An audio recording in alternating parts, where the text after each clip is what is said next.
The Book of Judges, Chapter 1. The expedition and victory of Judah against the Canaanites, who are tolerated in many places. After the death of Joshua, the children of Israel consulted the Lord, saying, Who shall go up before us against the Canaanite, and shall be the leader of the war? The Lord said, Judah shall go up. Behold, I have delivered the land into his hands.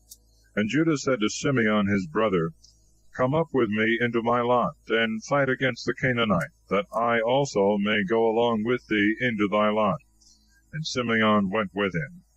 And Judah went up, and the Lord delivered the Canaanite and the Perizzite into their hands, and they slew of them in Bezek 10,000 men. And they found Adonibezek in Bezek, and fought against him, and they defeated the Canaanite and the Perizzite. And Adonibezek fled. And they pursued after him, and took him, and cut off his fingers and toes. And Adonibezek said, 70 kings, having their fingers and toes cut off, gathered up the leavings of the meat under my table.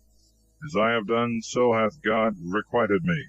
And they brought him to Jerusalem, and he died there. And the children of Judah besieging Jerusalem took it, and put it to the sword, and set the whole city on fire.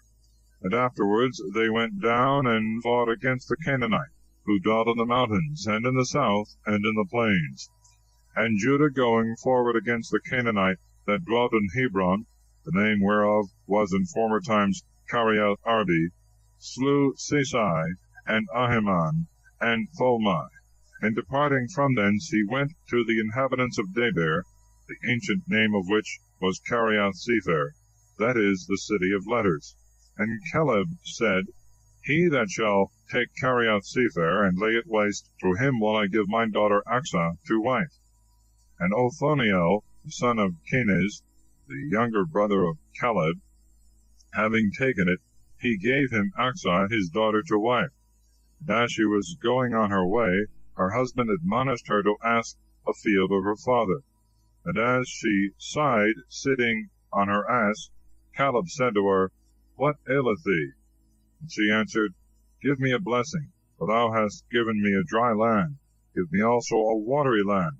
So Caleb gave her the upper and the nether watery ground.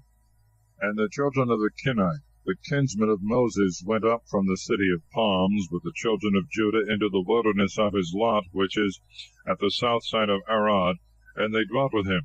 And Judah went with Simeon his brother, and they together defeated the Canaanites that dwelt in Sephath, and slew them. The name of the city was called Hormah, that is, Anathema. And Judah took Gaza with its confines, and Ascalon and Acharon with their confines. And the Lord was with Judah, and he possessed the hill country, but was not able to destroy the inhabitants of the valley, because they had many chariots armed with scythes. And they gave Hebron to Caleb, as Moses had said, who destroyed out of it the 3 sons of Enak. But the sons of Benjamin did not destroy the Jebusites that inhabited Jerusalem, and the Jebusite hath dwelt with the sons of Benjamin in Jerusalem until this present day. The house of Joseph also went up against Bethel, and the Lord was with them. For when they were besieging the city, which before was called Luzah, they saw a man coming out of the city, and they said to him, Show us the entrance into the city, we will show thee mercy. And when he had shown them, they smote the city with the edge of the sword, but that man and all his kindred they let go, who being sent away, went into the land of Hetham, and built there a city, and called it Luzah, which is so called until this day. Manasseh also did not destroy Bethsan, and Thanach with their villages, nor the inhabitants of Dor, and Jeblam, and Megiddo with their villages. And the Canaanite began to dwell with them. But after Israel was grown strong, he made them tributaries, and would not destroy them. Ephraim also did not slay the Canaanite that dwelt in Gezer, but dwelt with him. Zebulun destroyed not the inhabitants of Citron and Naalol, but the Canaanite dwelt among them, and became their tributaries. Aser also destroyed not the inhabitants of Echo, and of Sidon, and of Ahalab, and of Akazib, and of Helbah, and of Athak, and of Rehob. And he dwelt in the midst of the Canaanites, the inhabitants of that land, and did not slay them. Naphtali also destroyed not the inhabitants of Bethshemesh, and of Bethanath, and he dwelt in the midst of the Canaanites, the inhabitants of the land, and the Bethshemites and Bethanites were tributaries to him. And the Amorites straitened the children of Dan in the mountain, and gave them not place to go down to the plain. And he dwelt in the mountain Hares, that is, of potsherds, in Ilon and Salabim. And the hand of the house of Joseph was heavy upon him, and he became tributary to him. The border of the Amorite was from the ascent of the Scorpion, the rock, and the higher places. Chapter 2. An angel reproveth Israel. They weep for their sins. After the death of Josiah they often fall, and repenting are delivered from their afflictions, but still fall worse and worse. And an angel of the Lord went up from Gilgal to the place of weepers, and said, I made you go out of Egypt, and have brought you into the land for which I swore to your fathers, and I promised that I would not make void my covenant with you forever, on condition that you should not make a league with the inhabitants of this land, but should throw down their altars, and you would not hear my voice. Why have you done this? Wherefore I would not destroy them from before your face, that you may have enemies, and their gods may be your ruin. And when the angel of the Lord spoke these words to all the children of Israel, they lifted up their voice and wept. And the name of that place was called the place of weepers, or of tears. And there they offered sacrifices to the Lord. And Josiah sent away the people, and the children of Israel went, every one to his own possession, to hold it. And they served the Lord all his days, and the days of the ancients that lived a long time after him, and who knew all the works of the Lord, which he had done for Israel. And Josiah the son of Nun, the servant of the Lord, died, being 110 years old.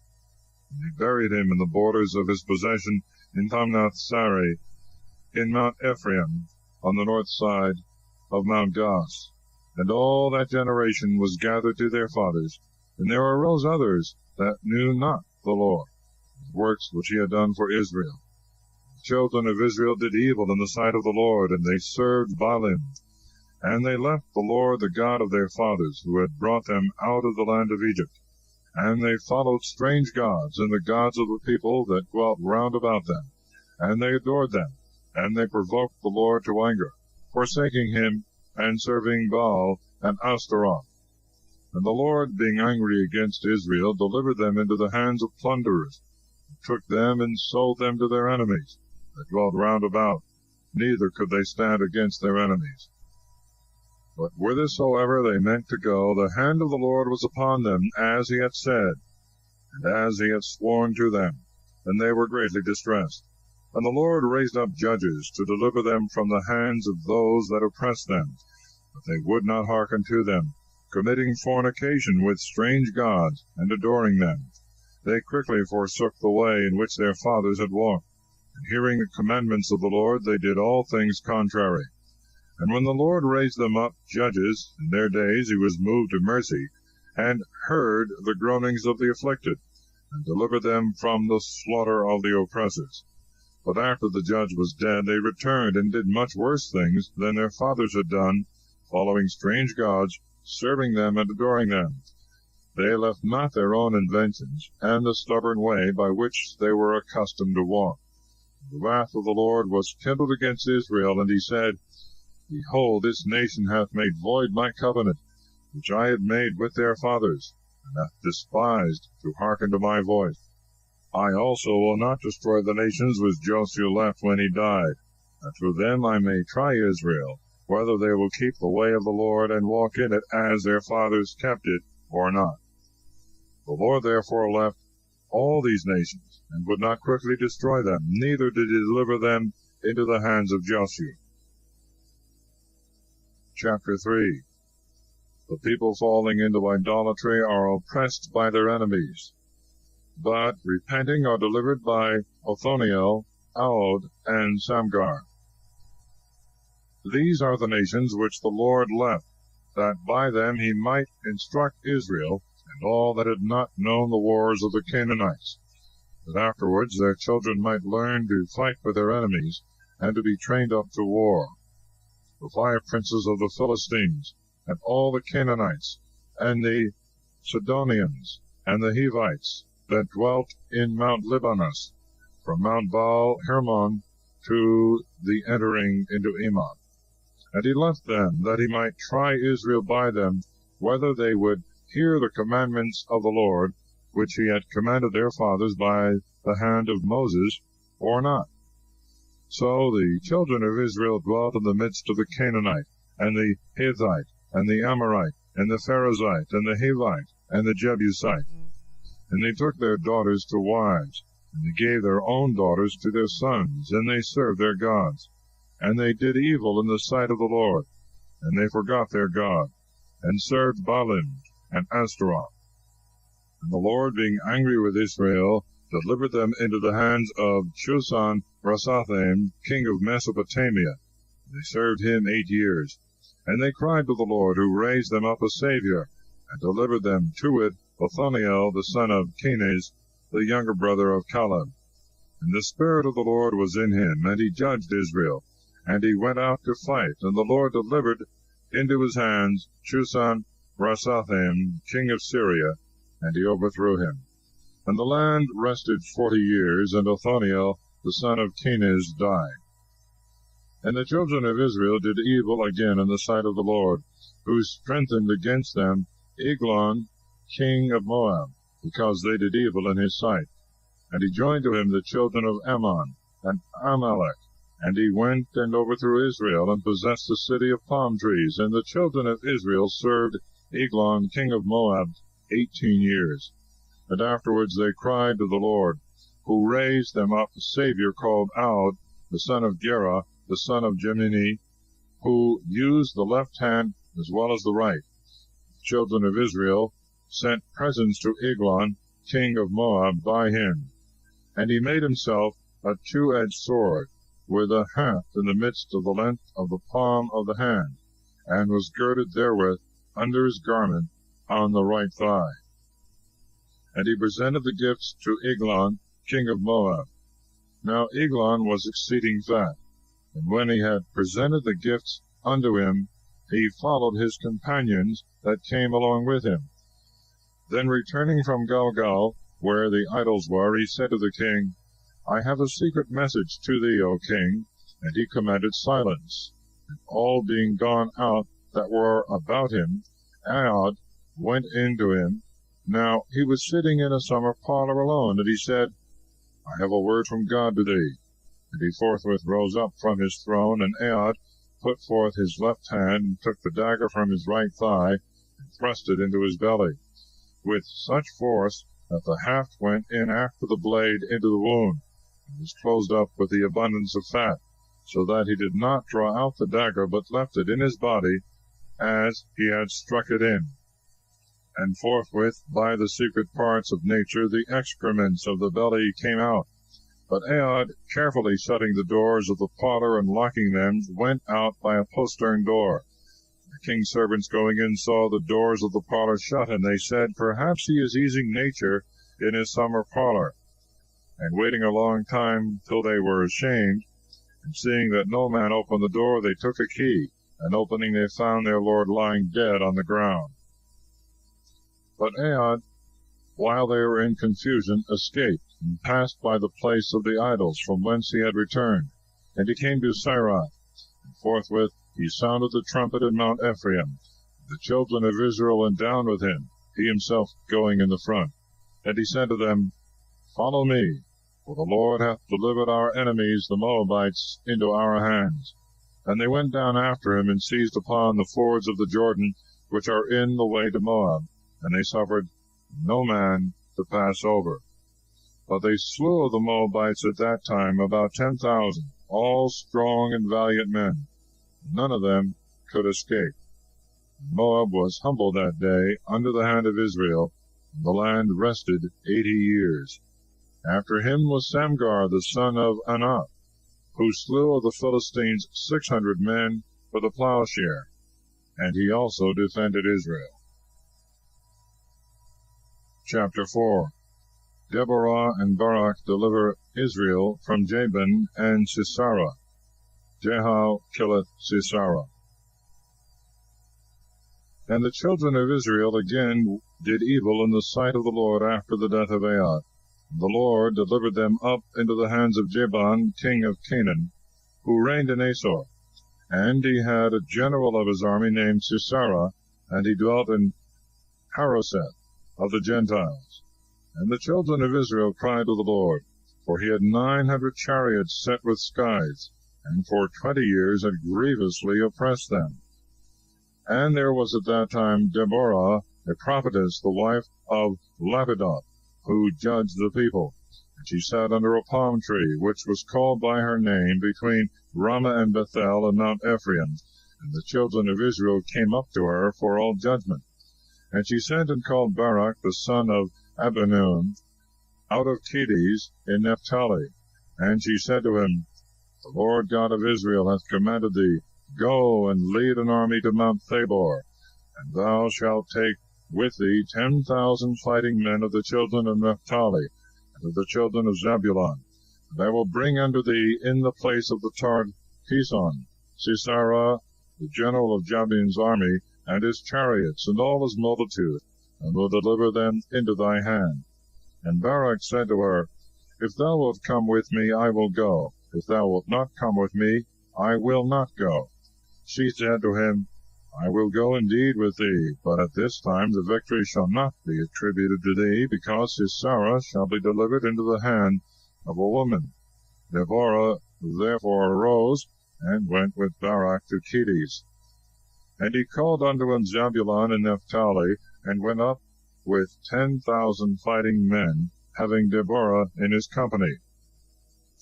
Now Heber the Kenite had some time before departed from the rest of the Kenites, his brethren, the son of Hobab, the kinsman of Moses, and pitched his tents under the valley which is called Sinim, and was near Kedes. And it was told Sisera that Barak the son of Abinoam was gone up to Mount Tabor. And he gathered together his 900 chariots armed with scythes, and all his army from Harosheth of the Gentiles to the torrent Kison. And Deborah said to Barak, Arise, for this is the day wherein the Lord hath delivered Sisera into thy hands. Behold, he is thy leader. And Barak went down from Mount Tabor, and 10,000 fighting men with him. And the Lord struck a terror into Sisera and all his chariots and all his multitude with the edge of the sword at the sight of Barak, insomuch that Sisera, leaping down from off his chariot, fled away on foot.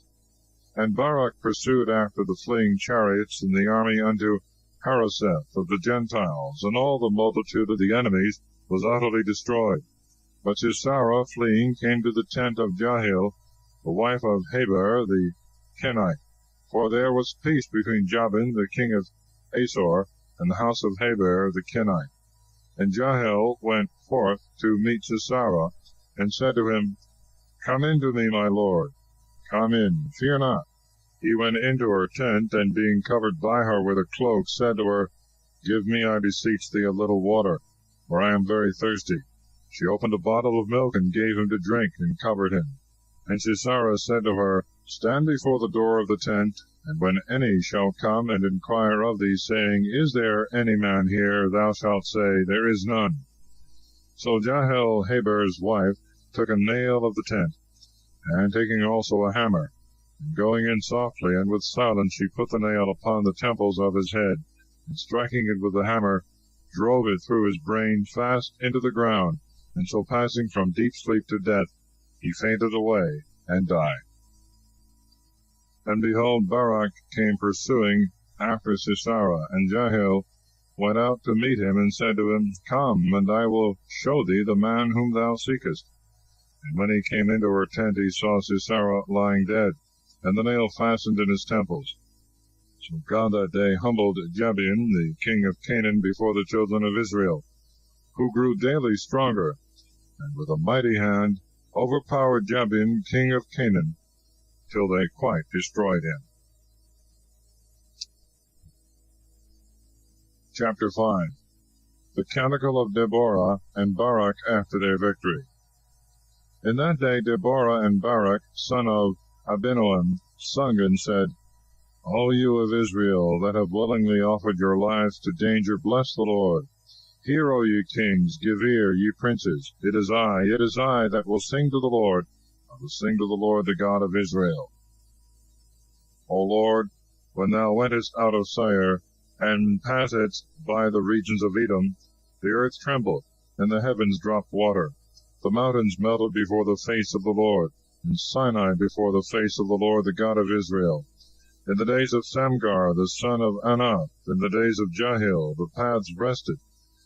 They that went by them walked through byways. The valiant men ceased and rested in Israel, until Deborah arose, a mother arose in Israel. The Lord chose new wars, and he himself overthrew the gates of the enemies. Shield and spear was not seen among 40,000 of Israel. My heart loveth the princes of Israel. O you that of your own good will offered yourselves to danger, bless the Lord. Speak you that ride upon fair asses, and you that sit in judgment and walk in the way. Where the chariots were dashed together, and the army of the enemies was choked, there let the justices of the Lord be rehearsed, and his clemency towards the brave men of Israel. Then the people of the Lord went down to the gates, and obtained the sovereignty.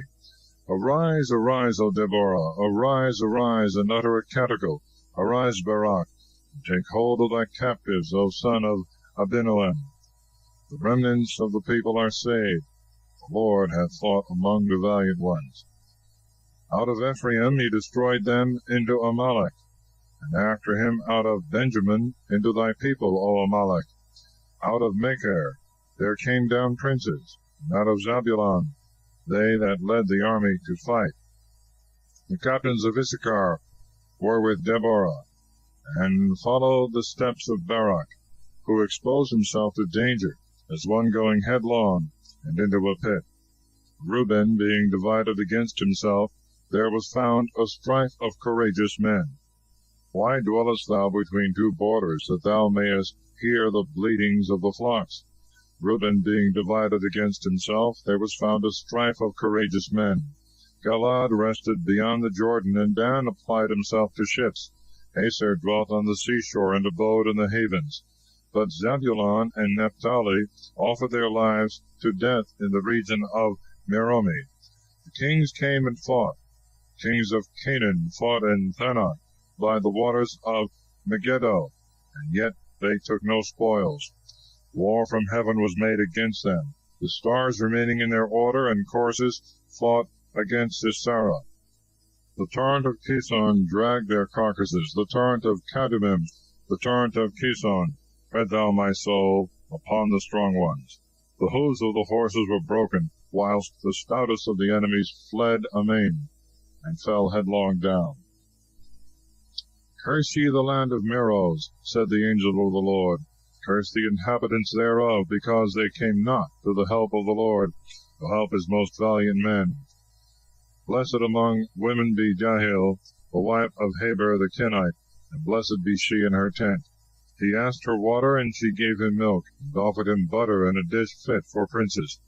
She put her left hand to the nail, and her right hand to the workman's hammer. And she struck Sisera, seeking in his head a place for the wound, strongly piercing through his temples. At her feet he fell, he fainted and he died. He rolled before her feet, and he lay lifeless and wretched. His mother looked out at a window and howled, and she spoke from the dining room. Why is his chariot so long in coming back? Why are the feet of his horses so slow? One that was wiser than the rest of his wives returned this answer to her mother-in-law. Perhaps he is now dividing the spoils, and the fairest of the women is chosen out for him. Garments of divers colors are given to Sisera for his prey. Furniture of different kinds is heaped together to adorn the necks. So let all thy enemies perish, O Lord, but let them that love thee shine, as the sun shineth in his rising. And the land rested for 40 years. Chapter 6. The people for their sins are oppressed by the Midianites. Gideon is called to deliver them. And the children of Israel again did evil in the sight of the Lord, and he delivered them into the hand of Midian 7 years. And they were grievously oppressed by them, and they made themselves dens and caves in the mountains and strongholds to resist. And when Israel had sown, Midian and Abimelech and the rest of the eastern nations came up, and pitching their tents among them, wasted all things as they were in the blade, even to the entrance of Gaza. And they left nothing at all in Israel for sustenance of life, nor sheep, nor oxen, nor asses. For they and all their flocks came with their tents, and like locusts filled all places, an innumerable multitude of men, and of camels, wasting whatsoever they touched. And Israel was humbled exceedingly in the sight of Midian. And he cried to the Lord, desiring help against the Midianites. And he sent unto them a prophet, and he spoke, Thus saith the Lord, the God of Israel, I made you to come out of Egypt, and brought you out of the house of bondage, and delivered you out of the hands of the Egyptians, and of all the enemies that afflicted you. And I cast them out at your coming in, and gave you their land. And I said, I am the Lord your God. Fear not the gods of the Amorites, in whose land you dwell. And you would not hear my voice. And an angel of the Lord came, and sat under an oak that was in Ephraim, and belonged to Joash, the father of the family of Israel. And when Gideon his son was threshing and cleansing wheat by the winepress, to flee from Midian, the angel of the Lord appeared to him and said, The Lord is with thee, O most valiant of men. And Gideon said to him, I beseech thee, my Lord, if the Lord be with us, why have these evils fallen upon us? Where are his miracles, which our fathers have told us of, saying, The Lord brought us out of Egypt. Now the Lord hath forsaken us, and delivered us into the hands of Midian. And the Lord looked upon him and said, Go in this thy strength. Thou shalt deliver Israel out of the hand of Midian. Know that I have sent thee. He answered and said, I beseech thee, my Lord, wherewith shall I deliver Israel? Behold, my family is the meanest in Manasseh, and I am the least in my father's house. And the Lord said to him, I will be with thee, and thou shalt cut off Midian as one man.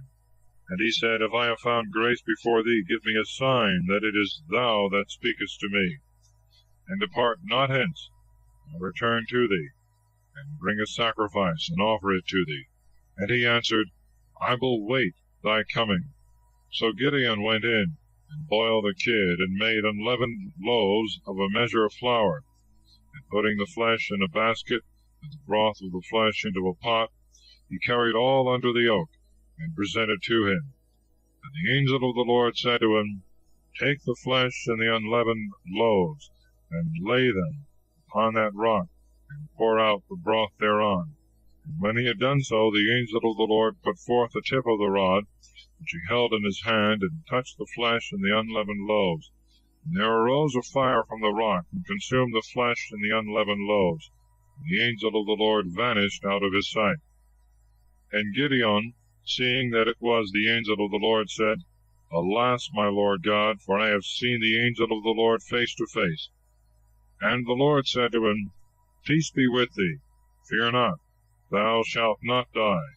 And Gideon built there an altar to the Lord, and called it the Lord's Peace, until this present day. When he was yet in Ephraim, which is of the family of Israel, that night the Lord said to him, Take a bullock of thy fathers, and another bullock of 7 years, and thou shalt destroy the altar of Baal, which is thy father's, and cut down the grove that is about the altar. And thou shalt build an altar to the Lord thy God in the top of this rock, whereupon thou didst lay the sacrifice before. And thou shalt take the second bullock, and shalt offer a holocaust upon a pile of the wood, which thou shalt cut down out of the grove. Then Gideon, taking 10 men of his servants, did as the Lord had commanded him. But fearing his father's house, and the men of that city, he would not do it by day, but did all by night. And when the men of that town were risen in the morning, they saw the altar of Baal destroyed, and the grove cut down, and the second bullock laid upon the altar, which then was built. And they said one to another, Who hath done this? And when they inquired for the author of the fact, it was said, Gideon the son of Joash did all this. And they said to Joash, Bring out thy son hither, that he may die, because he hath destroyed the altar of Baal, and hath cut down his grove. He answered them, Are you the avengers of Baal, that you fight for him? He that is his adversary, let him die before tomorrow light appear. If he be a god, let him revenge himself on him that hath cast down his altar. From that day Gideon was called Jerubbaal, because Joash had said, Let Baal revenge himself on him that hath cast down his altar. Now all Midian and Amalek and the eastern people were gathered together, and passing over the Jordan, encamped in the valley of Jezreel. But the Spirit of the Lord came upon Gideon, and he sounded the trumpet, and called together the house of Abiezer to follow him.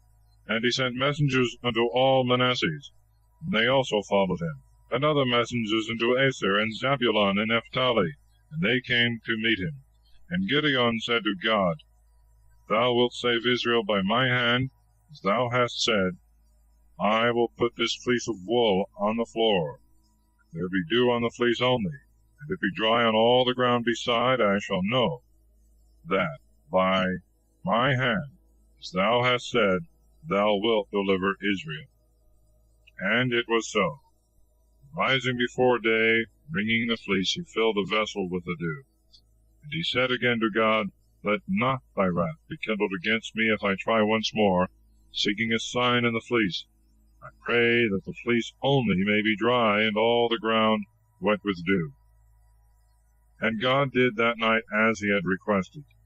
And it was dry on the fleece only, and there was dew on all the ground. Chapter 7. Gideon with 300 men by stratagem defeateth the Midianites. Then Jerubbaal, who is the same as Gideon, rising up early, and all the people with him, came to the fountain that is called Harod. Now the camp of Midian was in the valley on the north side of the high hill. And the Lord said to Gideon, People that are with thee are many, and Midian shall not be delivered into their hands, lest Israel should glory against me, and say, I was delivered by my own strength. Speak to the people, and proclaim in the hearing of all, Whosoever is fearful and timorous, let him return. So 22,000 men went away from Mount Galad, and returned home, and only 10,000 remained. And the Lord said to Gideon, The people are still too many. Bring them to the waters, and there I will try them.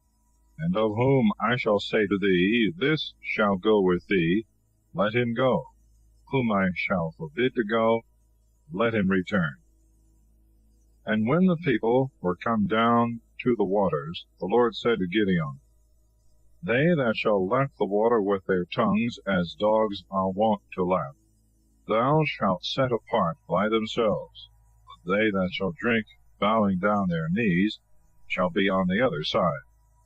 And the number of them that had lapped water, casting it with the hand to their mouth, was 300 men. And all the rest of the multitude had drunk kneeling. And the Lord said to Gideon, By the 300 men that lapped water I will save you, and deliver Midian into thy hand, but let all the rest of the people return to their place. So taking victuals and trumpets according to their number, he ordered all the rest of the multitude to depart to their tents. And he with the 300 gave himself to the battle. Now the camp of Midian was beneath him in the valley. The same night the Lord said to him, Arise and go down into the camp, because I have delivered them into thy hand. But if thou be afraid to go alone, let Pharaoh thy servant go down with thee. And when thou shalt hear what they are saying, then shall thy hands be strengthened, and thou shalt go down more secure to the enemy's camp. And he went down with Pharaoh his servant into part of the camp, where was the watch of men in arms. But Midian and Abimelech, and all the eastern people, lay scattered in the valley, as a multitude of locusts. Their camels also were innumerable as the sand that lieth on the seashore. And when Gideon was come, one told his neighbor a dream, and in this manner related what he had seen. I dreamt a dream, and it seemed to me as if a hearth cake of barley bread rolled and came down into the camp of Midian. When it was come to a tent, it struck it, and beat it down flat to the ground. He to whom he spoke answered, This is nothing else but the sword of Gideon the son of Joash, a man of Israel. The Lord hath delivered Midian, and all their camp into his hand. And when Gideon had heard the dream and the interpretation thereof, he adored, and returned to the camp of Israel, and said, Arise, for the Lord hath delivered the camp of Midian into our hands. And he divided the 300 men into 3 parts, and gave them trumpets in their hands, and empty pitchers, and lamps within the pitchers. And he said to them, What you shall see me do, do you the same. I will go into one part of the camp, and do you as I shall do. When the trumpet shall sound in my hand, do you also blow the trumpets on every side of the camp. And Gideon and the 300 men that were with him went into part of the camp at the beginning of the midnight watch. And the watchmen being alarmed, they began to sound their trumpets, and to clap the pitchers one against another. And when they sounded their trumpets in 3 places round about the camp, and had broken their pitchers, they held their lamps in their left hands, and with their right hands the trumpets which they blew, and they cried out, The sword of the Lord and of Gideon, standing every man in his place round about the enemy's camp. So all the camp was troubled, and crying out and howling they fled away. And the 300 men nevertheless persisted, sounding the trumpets. The Lord sent the sword into all the camp, and they killed one another, fleeing as far as Bethsetta, and the border of Abel-Mahulah in Tebath. But the men of Israel, shouting from Naphtali and Aser, and from all Manasseh, pursued after Midian.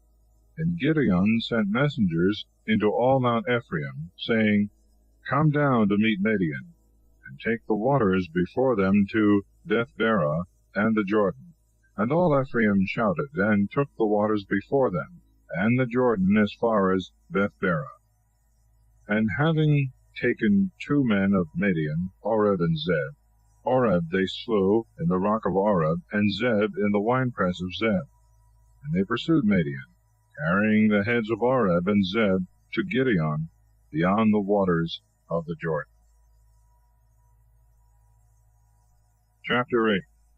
Gideon appeaseth the Ephraimites, taketh Zebah and Salmanah, destroyeth Succoth and Phanuel, refuseth to be king, maketh an ephod of the gold of the prey, and dieth in a good old age. The people return to idolatry. And the men of Ephraim said to him, What is this that thou meanest to do, that thou wouldst not call us when thou wentest to fight against Midian? And they chid him sharply, and almost offered violence. And he answered them, What could I have done like to that which you have done? Is not one bunch of grapes of Ephraim better than the vintages of Abiezer? The Lord hath delivered into your hands the princes of Midian, Oreb and Zeb. What could I have done like to what you have done?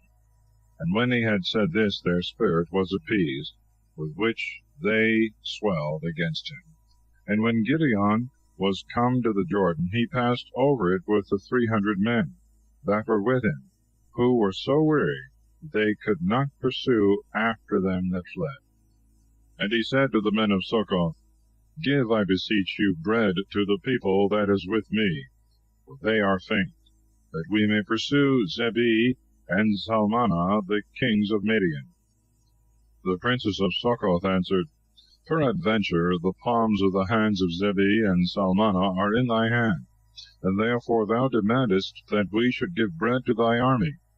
And he said to them, When the Lord therefore shall have delivered Zebah and Zalmunna into my hands, I will thresh your flesh with the thorns and briars of the desert. And going up from thence he came to Phanuel, and he spoke the like things to the men of that place. And they also answered him, as the men of Succoth had answered. He said therefore to them also, When I shall return a conqueror in peace, I will destroy this tower. But Zebah and Zalmunna were resting with all their army, for 15,000 men were left of all the troops of the eastern people. 120,000 warriors that drew the sword were slain. And Gideon went up by the way of them that dwelt in tents on the east of Nobi and Jephthah, and smote the camp of the enemies, who were secure and suspected no hurt. And Zebah and Zalmunna fled, and Gideon pursued and took them, all their host being put in confusion. And returning from the battle before the sun rising, he took a boy of the men of Succoth, and he asked him the names of the princes and agents of Succoth, and he described unto him 77 men. And he came to Succoth, and said to them, Behold Zebah and Zalmunna, concerning whom you upbraided me, saying, Peradventure the hands of Zebah and Zalmunna are in thy hands, and therefore thou demandest that we should give bread to the men that are weary and faint. So he took the ancients of the city, thorns and briars of the desert, and tore them with the same, and cut in pieces the men of Succoth. And he demolished the tower of Phanuel, and slew the men of the city. And he said to Zebah and Zalmunna, What manner of men were they whom you slew in Tabor? They answered, They were like thee, and one of them as the son of a king. He answered them, They were my brethren, sons of my mother. As the Lord liveth, if you had saved them, I would not kill you. And he said to Jephthah, his eldest son, Arise and slay them. But he drew not his sword, for he was afraid, being but yet a boy. And Zebah and Zalmunna said, Do thou rise and run upon us, because the strength of a man is according to his age. Gideon rose up and slew Zebah and Zalmunna, and he took the ornaments and bosses with which the necks of the camels of kings are wont to be adorned. And all the men of Israel said to Gideon, Rule thou over us, and thy son and thy son's son, because thou hast delivered us from the hand of Midian. And he said to them, I will not rule over you, neither shall my son rule over you, but the Lord shall rule over you. And he said to them, I desire one request of you. Give me the earlets of your spoils. For the Ishmaelites were accustomed to wear golden earlets. They answered, We will give them most willingly. And spreading a mantle on the ground, they cast upon it the earlets of the spoils. And the weight of the earlets that he requested was 1,700 shekels of gold, besides the ornaments and jewels and purple raiment which the kings of Midian were wont to use, and besides the golden chains that were about the camels' necks. And Gideon made an ephod thereof, and put it in his city Ephron. And all Israel committed fornication with it, and it became a ruin to Gideon and to all his house. But Midian was humbled before the children of Israel, neither could they any more lift up their heads. But the land rested for 40 years, while Gideon presided. So Jerubbaal the son of Joash went and dwelt in his own house. And he had 70 sons, who came out of his thigh, for he had many wives. And his concubine that he had in Shechem bore him a son, whose name was Abimelech. And Gideon the son of Joash died in a good old age, and was buried in the sepulchre of his father in Ephraim, of the family of Ezra. But after Gideon was dead, the children of Israel turned again, and committed fornication with Balaam. And they made a covenant with Baal, that he should be their God. And they remembered not the Lord their God, who delivered them out of the hands of all their enemies round about. Neither did they show mercy to the house of Jerubbaal Gideon, according to all the good things he had done to Israel. Chapter 9. Abimelech killeth his brethren. Joatham's parable. Gael conspireth with the Sychemites against Abimelech, but is overcome. Abimelech destroyeth Sichem, but is killed at Thebes. And Abimelech the son of Jerubbaal went to Sichem to his mother's brethren, and spoke to them, and to all the kindred of his mother's father, saying, Speak to all the men of Sichem, whether it is better for you that 70 men, all the sons of Jerubbaal, should rule over you, or that one man should rule over you? And withal consider that I am your bone and your flesh. And his mother's brethren spoke of him to all the men of Sichem all these words, and they inclined their hearts after Abimelech, saying, He is our brother. And they gave him 70 weight of silver out of the temple of Baalberith, wherewith he hired to himself men that were needy and vagabonds, and they followed him. And he came to his father's house in Ephraim, and slew his brethren, the sons of Jerubbaal, 70 men upon one stone. And there remained only Jotham, the youngest son of Jerubbaal, who was hidden. And all the men of Sichem were gathered together, and all the families of the city of Millo. And they went and made Abimelech king by the oak that stood in Sichem. This being told to Jotham, he went and stood on the top of Mount Gerizim, and lifting up his voice he cried, and said, Hear me, ye men of Sichem, so may God hear you. The trees went to anoint a king over them, and they said to the olive tree, Reign thou over us. And it answered, Can I leave my fatness, which both gods and men make use of, to come to be promoted among the trees? And the tree said to the fig tree, Come thou, and reign over us. And it answered them, Can I leave my sweetness and my delicious fruits, and go to be promoted among the other trees? And the trees said to the vine, Come thou, and reign over us. And it answered them, Can I forsake my wine that cheereth God and men, and be promoted among the other trees? And all the trees said to the bramble, Come thou, and reign over us. And it answered them, If indeed you mean to make me king, come ye, and rest under my shadow. But if you mean it not, let fire come out from the bramble, and devour the cedars of Libanus.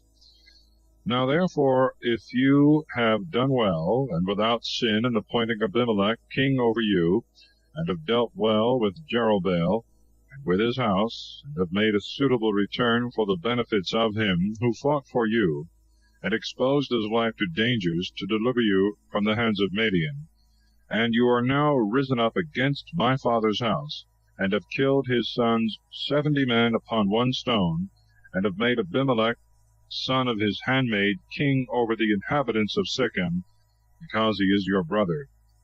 If therefore you have dealt well and without fault with Jerubbaal and his house, rejoice ye this day in Abimelech, and may he rejoice in you.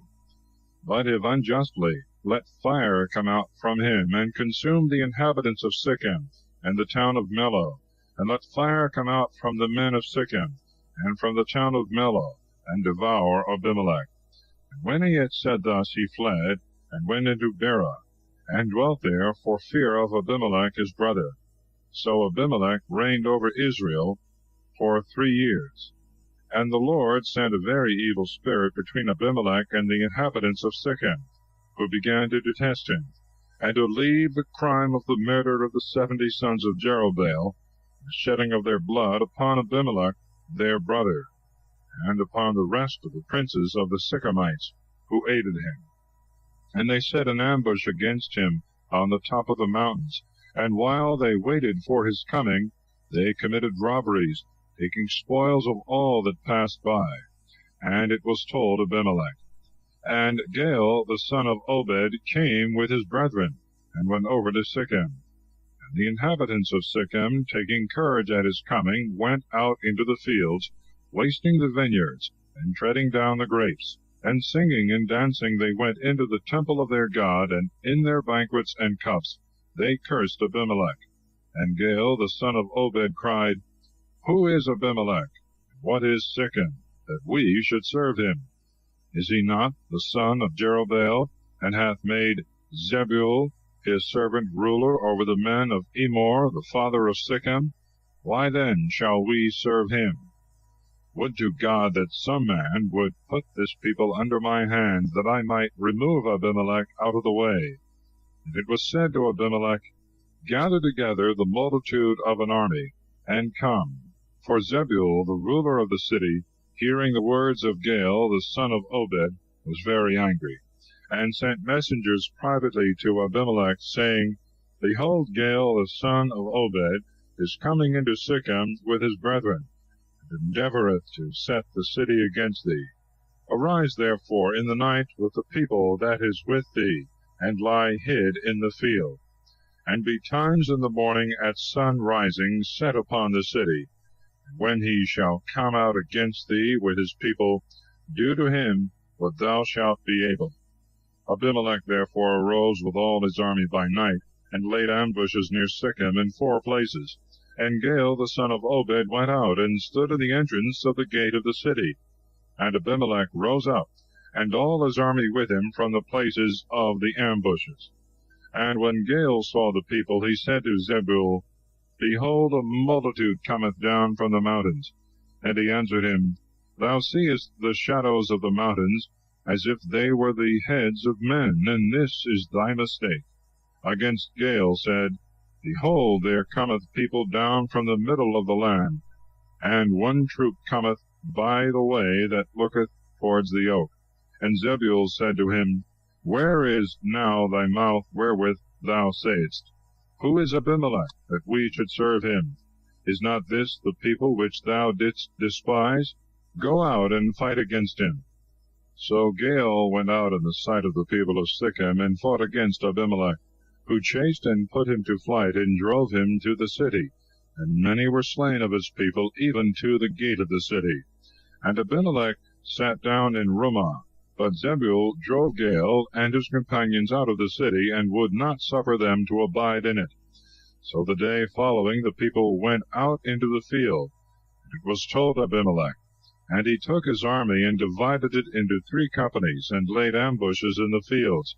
And seeing that the people came out of the city, he arose, and set upon them, with his own company assaulting and besieging the city, whilst the 2 other companies chased the enemies that were scattered about the field.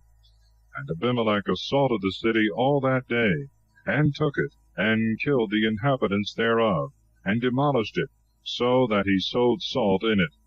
And when they who dwelt in the tower of Shechem had heard this, they went into the temple of their god Berith, where they had made a covenant with him, and from thence the place had taken its name, and it was exceeding strong.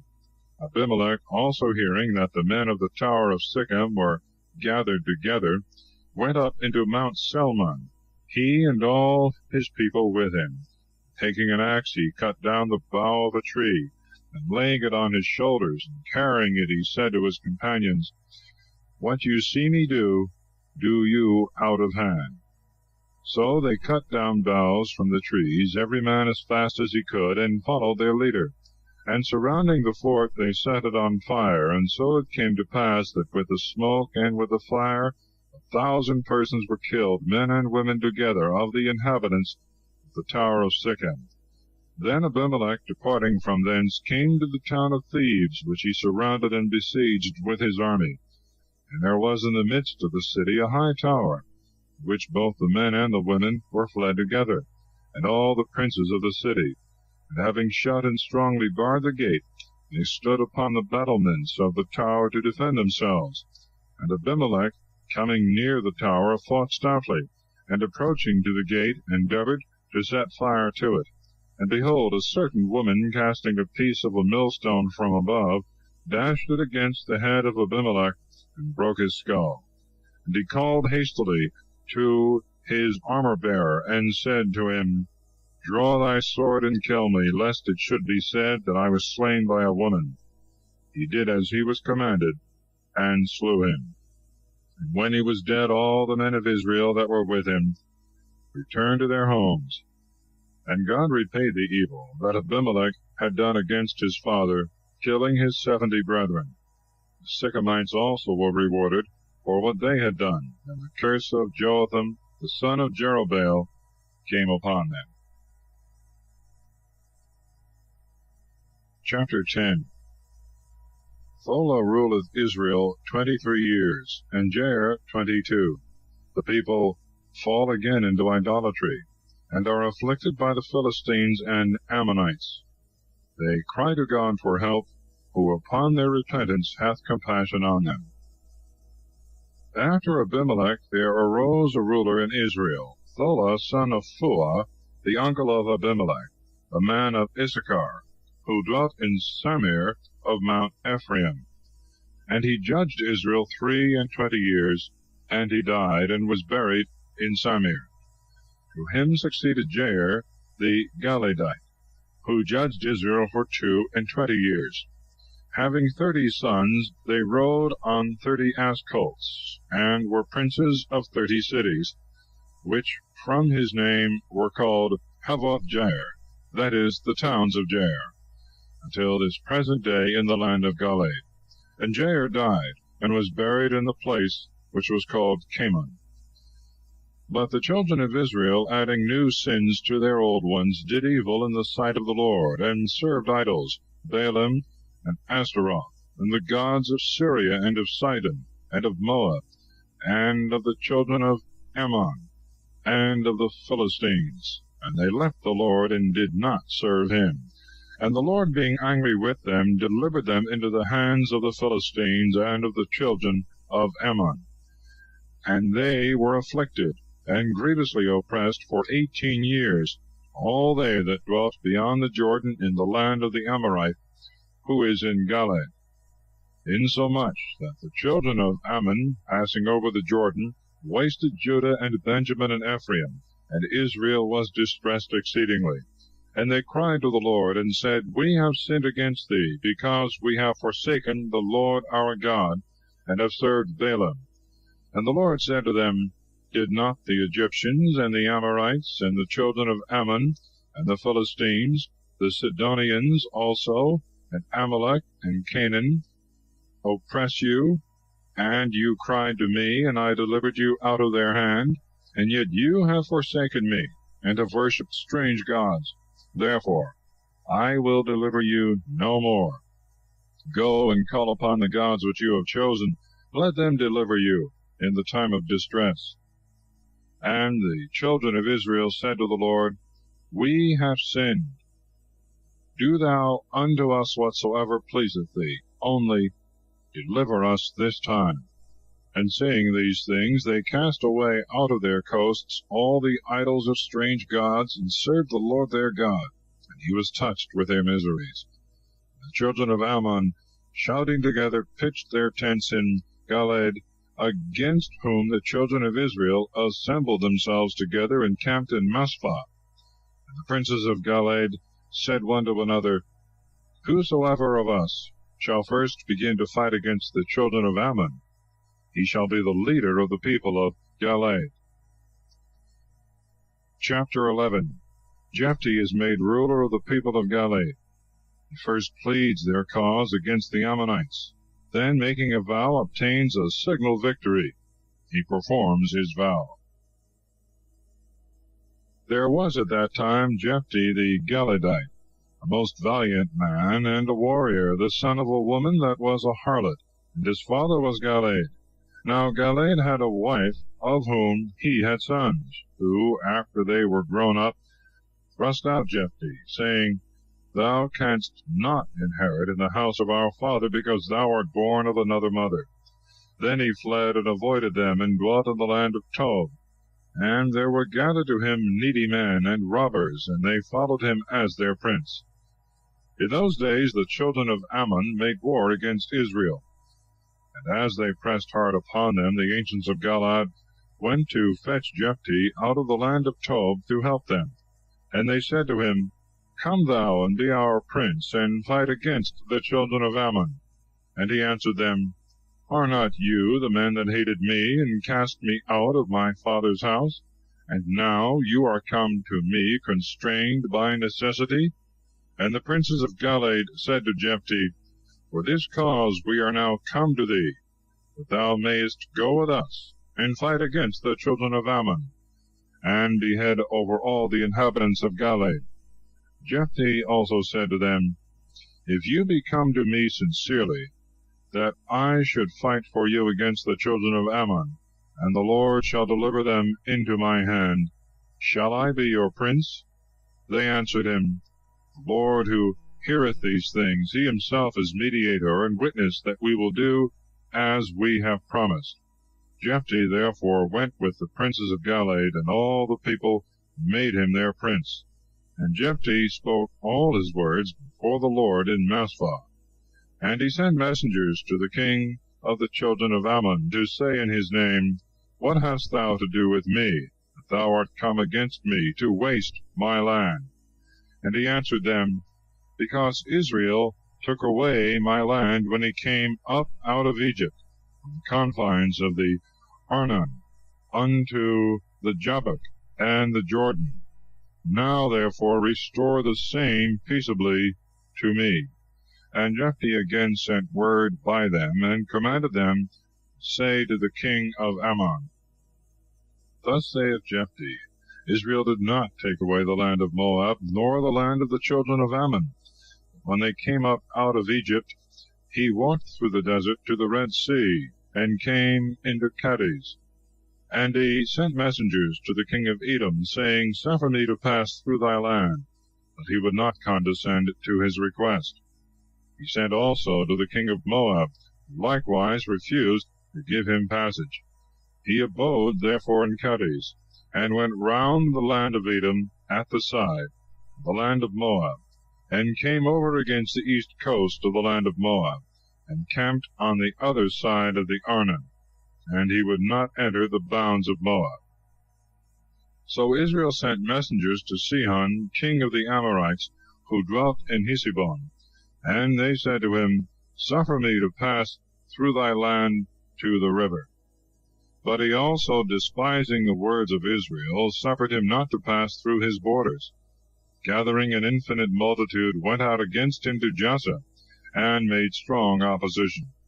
And the Lord delivered him with all his army into the hands of Israel, and he slew him, and possessed all the land of the Amorite, the inhabitant of that country, and all the coasts thereof, from the Arnon to the Jabbok, and from the wilderness to the Jordan. So the Lord, the God of Israel, destroyed the Amorite, his people of Israel, fighting against him. And wilt thou now possess this land? Are not those things which thy God Chemos possesseth due to thee by right? What the Lord our God hath obtained by conquest shall be our possession, unless perhaps thou art better than Balak, son of Sephor, king of Moab, or canst show that he strove against Israel, and fought against him. Whereas he hath dwelt in Heshbon, and the villages thereof, and in Aroer, and its villages, and in all the cities near the Jordan, for 300 years. Why have you for so long a time attempted nothing about this claim? Therefore I do not trespass against thee, but thou wrongest me by declaring an unjust war against me. The Lord be judge, and decide this day between Israel and the children of Ammon. And the king of the children of Ammon would not hearken to the words of Jephthah, which he sent him by the messengers. Therefore the Spirit of the Lord came upon Jephthah, and going round Gilead and Manasseh and Mizpah of Gilead, and passing over from thence to the children of Ammon, he made a vow to the Lord, saying, If thou wilt deliver the children of Ammon into my hands, whosoever shall first come forth out of the doors of my house, and shall meet me when I return in peace from the children of Ammon, same will I offer a holocaust to the Lord. And Jephthah passed over to the children of Ammon to fight against them. And the Lord delivered them into his hands. And he smote them from Aurora till you come to Minnith, 20 cities, and as far as Abel, which is set with vineyards, with a very great slaughter. The children of Ammon were humbled by the children of Israel. And when Jephthah returned into Mizpah to his house, his only daughter met him with timbrels and with dances, for he had no other children. And when he saw her, he rent his garments, and said, Alas, my daughter, thou hast deceived me, and thou myself art deceived. For I have opened my mouth to the Lord, and I can do no other thing. And she answered him, My father, if thou hast opened thy mouth to the Lord, do unto me whatsoever thou hast promised, since the victory hath been granted to thee, and revenge of thy enemies. And she said to her father, Grant me only this which I desire. Let me go, that I may go about the mountains for 2 months, and may bewail my virginity with my companions. And he answered her, Go. And he sent her away for 2 months. And when she was gone with her comrades and companions, she mourned her virginity in the mountains. And the 2 months being expired, she returned to her father, and he did to her as he had vowed, and she knew no man. From thence came a fashion in Israel, and a custom has been kept, that from year to year the daughters of Israel assemble together, and lament the daughter of Jephthah the Gileadite for 4 days. Chapter 12. The Ephraimites quarrel with Jephthah. 42,000 of them are slain. Abison, Ahialon, and Abdon are judges. But behold, there arose a sedition in Ephraim. And passing towards the north, they said to Jephthah, When thou wentest to fight against the children of Ammon, why wouldst thou not call us, that we might go with thee? Therefore we will burn thy house. And he answered them, I and my people were at great strife with the children of Ammon, and I called you to assist me, and you would not do it. And when I saw this, I put my life in my own hands, and passed over against the children of Ammon, and the Lord delivered them into my hands.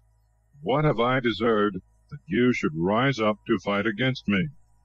Then calling to him all the men of Galilee, he fought against Ephraim. And the men of Galilee defeated Ephraim, because he had said, Galilee is a fugitive of Ephraim, and dwelleth in the midst of Ephraim and Manasseh. And the Galileans secured the fords of the Jordan, by which Ephraim was to return.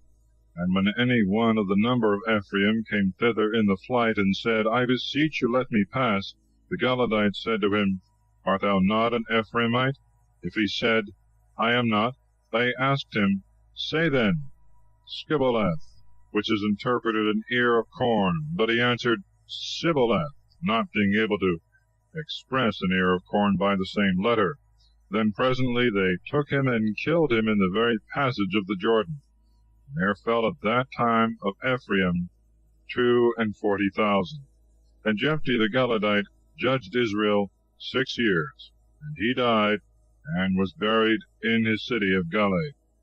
And after him Abison of Bethlehem judged Israel. He had 30 sons, and as many daughters, whom he sent abroad, and gave to husbands, and took wives for his sons of the same number, bringing them into his house. And he judged Israel 7 years. And he died, and was buried in Bethlehem. To him succeeded Ahialon, a Zebulonite, and he judged Israel 10 years. And he died, and was buried in Zebulun. After him Abdon, the son of Hillel, a Pharathonite, judged Israel. And he had 40 sons, and of them 30 grandsons, mounted upon 70 ass colts. And he judged Israel 8 years. And he died, and was buried in Pharathon, in the land of Ephraim, in the mount of Abimelech. Chapter 13. The people fall again into idolatry, and are afflicted by the Philistines. An angel foretelleth the birth of Samson. And the children of Israel did evil again in the sight of the Lord, and he delivered them into the hands of the Philistines 40 years. Now there was a certain man of Sarah, and of the race of Dan, whose name was Manuel, and his wife was barren. And an angel of the Lord appeared to her, and said, Thou art barren and without children, but thou shalt conceive and bear a son. Now therefore beware, and drink no wine, nor strong drink, and eat not any unclean thing, because thou shalt conceive and bear a son, and no razor shall touch his head. For he shall be a Nazarite of God from his infancy, and from his mother's womb, and he shall begin to deliver Israel from the hands of the Philistines. And when she was come to her husband, she said to him, A man of God came to me, having the countenance of an angel, very awful. And when I asked him who he was, and whence he came, and by what name he was called, he would not tell me. But he answered thus, Behold, thou shalt conceive and bear a son. Beware thou drink no wine nor strong drink, nor eat any unclean thing, for the child shall be a Nazarite of God from his infancy, from his mother's womb, until the day of his death. Then Manuel prayed to the Lord, and said, I beseech thee, O Lord, that the man of God whom thou didst send may come again, and teach us what we ought to do concerning the child that shall be born. And the Lord heard the prayer of Manuel, and the angel of the Lord appeared again to his wife, as she was sitting in the field, but Manuel her husband was not with her. When she saw the angel, she made haste, and ran to her husband, and told him, saying, Behold, a man hath appeared to me whom I saw before. He rose up and followed his wife, and coming to the man, said to him, Art thou he that spoke to the woman? And he answered, I am. And Manuel said to him, When thy word shall come to pass, what wilt thou that the child should do? Or from what shall he keep himself? And the angel of the Lord said to Manuel, From all the things I have spoken of to thy wife, let her refrain herself, and let her eat nothing that cometh of the vine, neither let her drink wine or strong drink, nor eat any unclean thing, and whatsoever I have commanded her, let her fulfill and observe. And Manuel said to the angel of the Lord, I beseech thee to consent to my request, and let us dress a kid for thee. And the angel answered him, If thou press me, I will not eat of thy bread, but if thou wilt offer a holocaust, offer it to the Lord. And Manuel knew not it was the angel of the Lord. And he said to him, What is thy name, that, if thy word shall come to pass, we may honor thee? And he answered him, Why askest thou my name, which is wonderful? Then Manuel took a kid of the flocks, and the libations, and put them upon a rock, offering to the Lord, who doth wonderful things. And he and his wife looked on. And when the flame from the altar went up towards heaven, the angel of the Lord ascended also in the flame. And when Manuel and his wife saw this, they fell flat on the ground. And the angel of the Lord appeared to them no more. And forthwith Manuel understood that it was an angel of the Lord. And he said to his wife, We shall certainly die, because we have seen God. And his wife answered him, If the Lord had a mind to kill us, he would not have received the holocaust and libations at our hands, neither would he have showed us all these things, nor have told us the things that are to come. And she bore a son, and called his name Samson. And the child grew, and the Lord blessed him. And the Spirit of the Lord began to be with him in the camp of Dan, between Sarah and Eshtaol. Chapter 14. Samson desireth a wife of the Philistines. He killeth a lion, in whose mouth he afterwards findeth honey. His marriage feast, and riddle, which is discovered by his wife. He killeth and strippeth 30 Philistines. His wife taketh another man. Then Samson went down to Thamnathah, and seeing there a woman of the daughters of the Philistines, he came up and told his father and his mother, saying, I saw a woman in Thamnathah of the daughters of the Philistines. I beseech you, take her for me to wife. His father and mother said to him, Is there no woman among the daughters of thy brethren, or among all my people, that thou wilt take a wife of the Philistines, who are uncircumcised?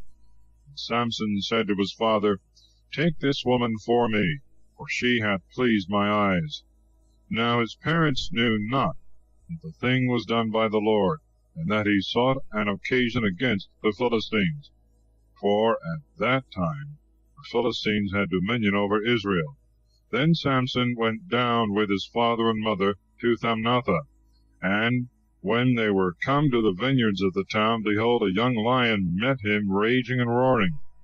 And the Spirit of the Lord came upon Samson, and he tore the lion as he would have torn a kid in pieces, having nothing at all in his hand. And he would not tell this to his father and mother. And he went down and spoke to the woman that had pleased his eyes. And after some days returning to take her, he went aside to see the carcass of the lion. Behold, there was a swarm of bees in the mouth of the lion, and a honeycomb. And when he had taken it in his hands, he went on eating, and coming to his father and mother, he gave them of it, and they ate. But he would not tell them that he had taken the honey from the body of the lion. So his father went down to the woman, and made a feast for his son Samson, for so the young men used to do. And when the citizens of that place saw him, they besought him 30 companions to be with him. And Samson said to them, I will propose to you a riddle, which if you declare unto me within the 7 days of the feast, I will give you 30 shirts, and as many coats. But if you shall not be able to declare it, you shall give me 30 shirts, and the same number of coats. They answered him, Put forth the riddle, that we may hear it. And he said to them, Out of the eater came forth meat, and out of the strong came forth sweetness. And they could not in 3 days expound the riddle. And when the 7th day came, they said to the wife of Samson, Soothe thy husband, and persuade him to tell thee what the riddle meaneth. But if thou wilt not do it, we will burn thee in thy father's house. Have you called us to the wedding on purpose to strip us? So she wept before Samson, and complained, saying, Thou hatest me, and dost not love me, therefore thou wilt not expound to me the riddle which thou hast proposed to the sons of my people. But he answered, I would not tell it to my father and mother, and how can I tell it to thee? So she wept before him the 7 days of the feast, and at length on the 7th day, as she was troublesome to him, he expounded it. And she immediately told her countrymen. And they on the 7th day, before the sun went down, said to him, What is sweeter than honey, and what is stronger than a lion? And he said to them, If you had not plowed with my heifer, you had not found out my riddle. The Spirit of the Lord came upon him, and he went down to Askelon, and slew there 30 men, whose garments he took away, and gave to them that had declared the riddle. And being exceeding angry, he went up to his father's house. But his wife took one of his friends and bridal companions for her husband. Chapter 15. Samson is denied his wife. He burns the corn of the Philistines, and kills many of them. And a while after, when the days of the wheat harvest were at hand, Samson came, meaning to visit his wife, and he brought her a kid of the flock. And when he would have gone into her chamber as usual, her father would not suffer him, saying, I thought thou hadst hated her, and therefore I gave her to thy friend. But she hath a sister who is younger and fairer than she. Take her to wife instead of her. And Samson answered him, From this day I shall be blameless in what I do against the Philistines, for I will do you evils. And he went and caught 300 foxes, and coupled them tail to tail, and fastened torches between the tails. And setting them on fire, he let the foxes go, that they might run about hither and thither. And they presently went into the standing corn of the Philistines, which being set on fire, both the corn that was already carried together, and that which was yet standing, was all burnt, insomuch that the flame consumed also the vineyards and the oliveyards. Then the Philistine said, Who hath done this thing? And it was answered, Samson, the son-in-law of the Thamnathite, because he took away his wife, and gave her to another, hath done these things. The Philistines went up and burnt both the woman and her father. But Samson said to them, Although you have done this, yet will I be revenged of you, and then I will be quiet. And he made a great slaughter of them, so that in astonishment they laid the calf of the leg upon the thigh. And going down, he dwelt in a cavern of the rock Etam. Then the Philistines, going up into the land of Judah, camped in the place which afterwards was called Lechi, that is, the jawbone, where their army was spread. And the men of the tribe of Judah said to them, Why are you come up against us? They answered, We are come to bind Samson, and to pay him for what he hath done against us. Wherefore 3,000 men of Judah went down to the cave of the rock Etam, and said to Samson, Knowest thou not that the Philistines rule over us? Why wouldst thou do thus?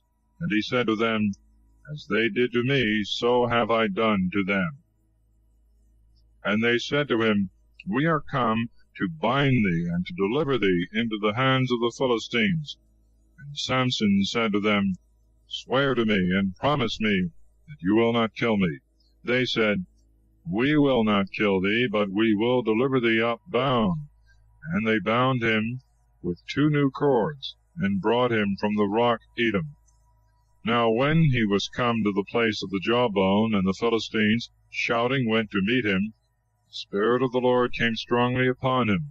And as the flax is wont to be consumed at the approach of fire, so the bands with which he was bound were broken and loosed. Finding a jawbone, even the jawbone of an ass, which lay there, catching it up, he slew therewith 1,000 men. And he said, With the jawbone of an ass, with the jaw of the colt of asses, I have destroyed them, and have slain 1,000 men. And when he had ended these words, singing, he threw the jawbone out of his hand, and called the name of that place Ramathlehi, which is interpreted the lifting up of the jawbone. And being very thirsty, he cried to the Lord, and said, Thou hast given this very great deliverance and victory into the hand of thy servant. Behold, I die for thirst, and shall fall into the hands of the uncircumcised. Then the Lord opened a great tooth in the jaw of the ass, and waters issued out of it. And when he had drank them, he refreshed his spirit, and recovered his strength. Therefore the name of that place was called the Spring of him that invoked from the jawbone, until this present day. And he judged Israel in the days of the Philistines 20 years. Chapter 16. Samson is deluded by Delilah, and falls into the hands of the Philistines. His death. He went also into Gaza, and saw there a woman, a harlot, and went in unto her. And when the Philistines had heard this, and it was noised about among them that Samson was come into the city, they surrounded him, setting guards at the gate of the city, and watching there all the night in silence, that in the morning they might kill him as he went out. But Samson slept till midnight, and then rising, he took both the doors of the gate, with the posts thereof, and the bolts, and laying them on his shoulders, carried them up to the top of the hill, which looketh towards Hebron. After this he loved a woman who dwelt in the valley of Sorek, and she was called Delilah. And the princes of the Philistines came to her, and said, Deceive him, and learn of him wherein his great strength lieth, how we may be able to overcome him, to bind and afflict him, which, if thou shalt do, we will give thee every one of us 1,100 pieces of silver. And Delilah said to Samson, Tell me, I beseech thee, wherein thy greatest strength lieth, and what it is wherewith, if thou wert bound, thou couldst not break loose. And Samson answered her, If I shall be bound with 7 cords made of sinews not yet dry, but still moist, I shall be weak like other men. And the princes of the Philistines brought unto her 7 cords, such as he spoke of, with which she bound him, men lying privately in wait with her, and in the chamber expecting the event of the thing. And she cried out to him, The Philistines are upon thee, Samson. And he broke the bands as a man would break a thread of tow twined with spittle, when it smelleth the fire. So it was not known wherein his strength lay. And Delilah said to him, Behold, thou hast mocked me, and hast told me a false thing. But now at least tell me wherewith thou mayest be bound. And he answered her, If I shall be bound with new ropes that were never in work, I shall be weak and like other men. Delilah bound him again with these, and cried out, The Philistines are upon thee, Samson, there being an ambush prepared for him in the chamber. But he broke the bands like threads of webs. And Delilah said to him again, How long dost thou deceive me, and tell me lies? Show me wherewith thou mayest be bound. And Samson answered her, If thou plaitest the 7 locks of my head with a lace, tying them round about a nail, fastenest it in the ground, I shall be weak. And when Delilah had done this, she said to him, The Philistines are upon thee, Samson. And awaking out of his sleep, he drew out the nail with the hairs and the lace. And Delilah said to him, How dost thou say thou lovest me, when thy mind is not with me? Thou hast told me lies these 3 times, and wouldst not tell me wherein thy great strength lieth. And when she pressed him much, and continually hung upon him for many days, giving him no time to rest, his soul fainted away, and was wearied even until death. Then opening the truth of the thing, he said to her, The razor hath never come upon my head, for I am a Nazarite, that is to say, consecrated to God from my mother's womb. If my head be shaven, my strength shall depart from me, and I shall become weak, and shall be like other men. Then, seeing that he had discovered to her all his mind, she sent to the princes of the Philistines, saying, Come up this once more, for now he hath opened his heart to me. And they went up, taking with them the money which they had promised. But she made him sleep upon her knees, and lay his head in her bosom. And she called a barber, and shaved his 7 locks, and began to drive him away, and thrust him from her. For immediately his strength departed from him. And she said, The Philistines are upon thee, Samson. And waking from sleep, he said in his mind, I will go out as I did before, and shake myself, not knowing that the Lord was departed from him. Then the Philistines seized upon him, and forthwith pulled out his eyes, and led him bound in chains to Gaza, and shutting him up in prison, made him grind. And now his hair began to grow again. The princes of the Philistines assembled together to offer great sacrifices to Dagon their god, and to make merry, saying, Our God hath delivered our enemy Samson into our hands. And the people also, seeing this, praised their God, and said the same, Our God hath delivered our adversary into our hands, him that destroyed our country and killed very many. And rejoicing in their feasts, when they had now taken their good cheer, they commanded that Samson should be called, and should play before them.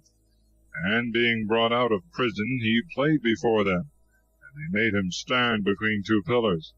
And he said to the lad that guided his steps, Suffer me to touch the pillars which support the whole house, and let me lean upon them, and rest a little. Now the house was full of men and women, and all the princes of the Philistines were there. Moreover, about 3,000 persons of both sexes from the roof and the higher part of the house were beholding Samson's play. But he called upon the Lord, saying, O Lord God, remember me, and restore to me now my former strength, O my God, that I may revenge myself on my enemies, and for the loss of my 2 eyes I may take one revenge. Laying hold on both the pillars on which the house rested, and holding the one with his right hand and the other with his left, he said, Let me die with the Philistines. And when he had strongly shook the pillars, the house fell upon all the princes, and the rest of the multitude that was there. And he killed many more at his death than he had killed before in his life. And his brethren and all his kindred, going down, took his body and buried it between Sarah and Eshtaol, the burying place of his father Manuel. And he judged Israel 20 years. Chapter 17. The history of the idol of Micah and the young Levite. There was at that time a man of Mount Ephraim, whose name was Micah, who said to his mother, The 1100 pieces of silver which thou hadst put aside for thyself, and concerning which thou didst swear in my hearing, behold, I have, and they are with me. And she said to him, Blessed be my son by the Lord. So he restored them to his mother, who said to him, I have consecrated and vowed this silver to the Lord, that my son may receive it at my hand, and make a graven and a molten god. So now I deliver it to thee. And he restored them to his mother, and she took 200 pieces of silver, and gave them to the silversmith, to make of them a graven and a molten god, which was in the house of Micah. And he separated also therein a little temple for the god, and made an ephod, and teraphim, that is to say, a priestly garment, and idols. And he filled the hands of one of his sons, and he became his priest. In those days there was no king in Israel, but every one did that which seemed right to himself. There was also another young man of Bethlehem, Judah, of the kindred thereof, and he was a Levite, and dwelt there. Now he went out from the city of Bethlehem, and desired to sojourn wheresoever he should find it convenient for him. When he was come to Mount Ephraim, as he was on his journey, and had turned aside a little into the house of Micah, he was asked by him whence he came, and he answered, I am a Levite of Bethlehem, Judah, and I am going to dwell where I can, and where I shall find a place to my advantage. And Micah said, Stay with me, and be unto me a father and a priest, and I will give thee every year 10 pieces of silver, and a double suit of apparel, and thy victuals. He was content, and abode with the man, and was unto him as one of his sons. Micah filled his hand, and had the young man with him for his priest, saying, Now I know God will do me good, since I have a priest of the race of the Levites. Chapter 18. The expedition of the men of Dan against Laias. In their way they robbed Micah of his priest and his gods. In those days there was no king in Israel, and the tribe of Dan sought them an inheritance to dwell in, for unto that day they had not received their lot among the other tribes. So the children of Dan sent 5 most valiant men of their stock and family from Sarah and Eshtaol, to spy out the land, and to view it diligently. And they said to them, Go and view the land. They went on their way, and when they came to Mount Ephraim, they went into the house of Micah, and rested there. And knowing the voice of the young man, the Levite, and lodging with him, they said to him, Who brought thee hither? What dost thou here? Why wouldst thou come hither? He answered them, Micah hath done such and such things for me, and hath hired me to be his priest. Then they desired him to consult the Lord, that they might know whether their journey should be prosperous, and the thing should have effect. He answered them, Go in peace. The Lord looketh on your way, and the journey that you go. So the 5 men going on came to Laias, and they saw how the people dwelt therein without any fear, according to the custom of the Sidonians, secure and easy, having no man at all to oppose them, being very rich, and living separated at a distance from Sidon and from all men. And they returned to their brethren in Sarah and Eshtaol, who asked them what they had done, to whom they answered, Arise, and let us go up to them. For we have seen the land which is exceeding rich and fruitful. Neglect not, lose no time, let us go and possess it. there will be no difficulty. We shall come to a people that is secure, into a spacious country, and the Lord will deliver the place to us, in which there is no want of anything that groweth on the earth.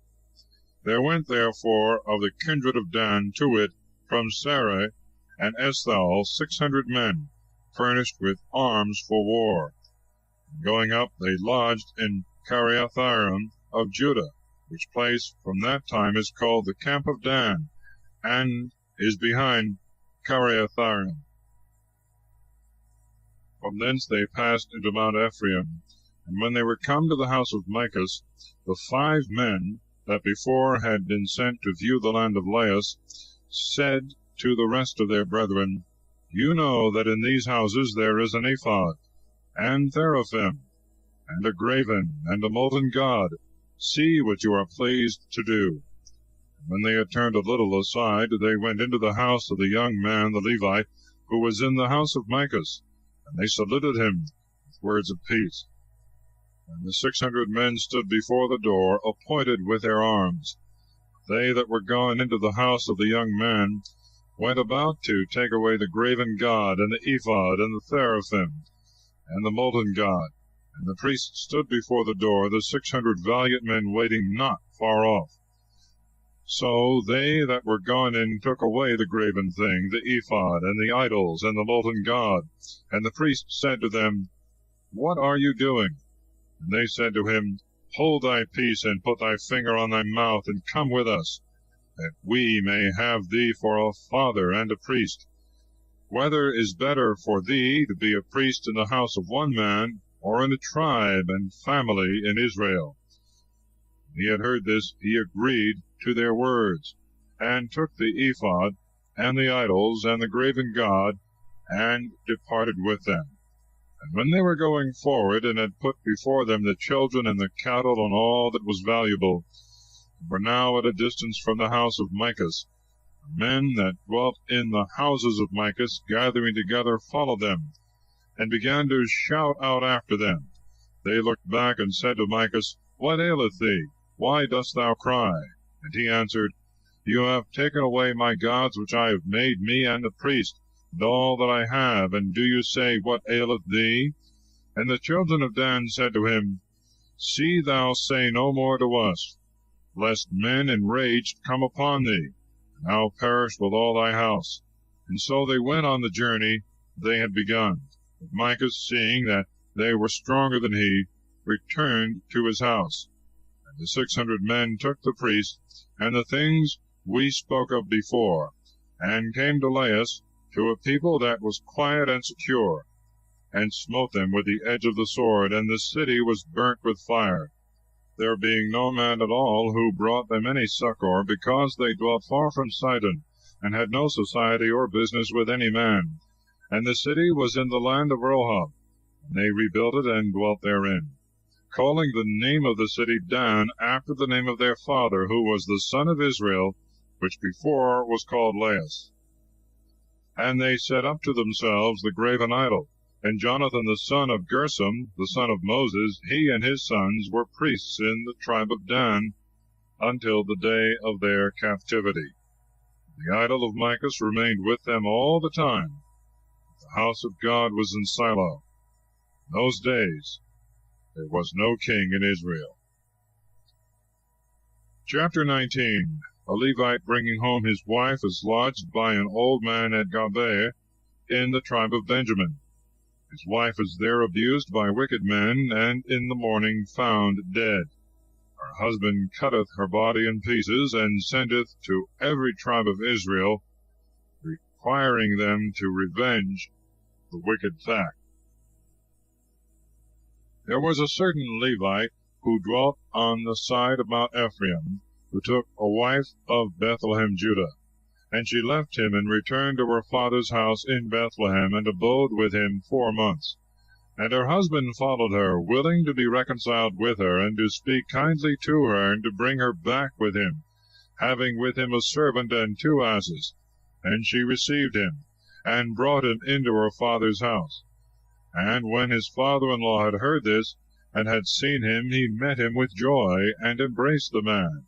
And the son-in-law tarried in the house of his father-in-law 3 days, eating with him and drinking familiarly. But on the 4th day, arising early in the morning, he desired to depart.